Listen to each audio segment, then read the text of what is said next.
जी आखा। हेलो जी अस्सलाम वालेकुम। वालेकुम सलाम यूसुफ जन साहब ने। जी जी। और माशाल्लाह बड़ा अच्छा प्रोग्राम ਤੁਹਾਡਾ। सोना जे ना दस दियो अपना।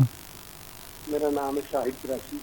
वो तेरी खैर हो जाए, तेरा नाम है शाहिद कुरैशी। तेरा नाम शाहिद कुरैशी उर्फ रामू।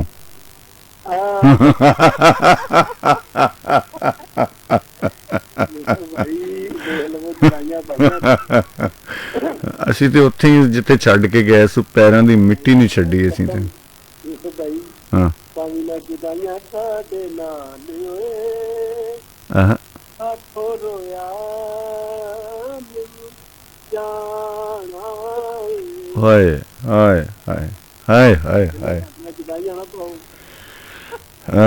ਜਨਾਬ ਖਾਨ ਸਾਹਿਬ ਅਸੀਂ ਇੱਥੇ ਹੀ ਹਾਂ ਤੇ ਤੁਹਾਡੀਆਂ ਉਡੀਕਾਂ ਨੇ।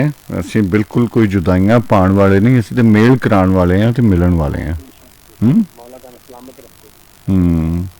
ਤੇ ਕੀ ਮਾਮਲਾਤ ਨੇ?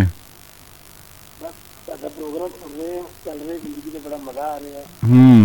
ਪੁਰਾਣੀਆਂ ਯਾਦਾਂ ਤਾਜ਼ਾ ਹੋ ਗਈਆਂ, ਉਹੀ ਤੋਂ ਵਕਤ ਤੁਹਾਡੇ ਨਾਲ ਬੜਾ ਗੁਜ਼ਾਰ ਰਿਹਾ। वाह वाह, बहुत अच्छे बहुत अच्छे बहुत अच्छे बहुत अच्छे, जिंदाबाद।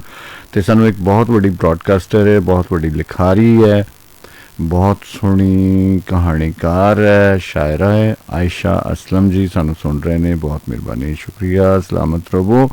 और ताज जरी खान साहब सानू सुन रहे ने जी, बहुत मोहब्बत। ताज साहब सलामत रहो, खुश रहो, आबाद रहो। तो अच्छा जी खान साहब, बस मैं यूसुफ भाई ने राबता करिए कोई जिंदगी का ना भुलन वाला वाकया सुना दे खान साहब। जिंदगी का ना भुलने वाला वाकया वो तो फिर किन्ने ही ने, फिर सब दिन चढ़ जाएगा। नहीं, कोई एक ऐसा जिन्हें तुहानू हिला के रखता होवे, तुहानू मतलब इंज एक बारी तुसी उल्ट पुलट गए हो। मेरी तो सारी जिंदगी तो खैर किसी वाकफ हो, लेकिन जो सुन रहे ने हाँ उन्होंने मुझे कैसा फील होया। हाँ बंदे ने प्रोग्राम तो बुला लिया। अच्छा तो जो मैं उत्थे गया ना हाँ हाँ ते मैं उत्थे जाके ना मतलब मेरी वारी आने की 10:30 मैं गाना। हाँ हाँ उस बंदे ने कहा जी तुम एंट्री करो, तो उसके बाद तुम एंट्री करके तो गड्डी में आके बैठ जाना। अच्छा मैं कहा जी बेहतर होगा। मैं गड्डी किन्ने में चलनी? कहना है कोई 2-2.5 किलोमीटर हो जाना, 2-2.5 की पार्क हो जाना। ठीक है।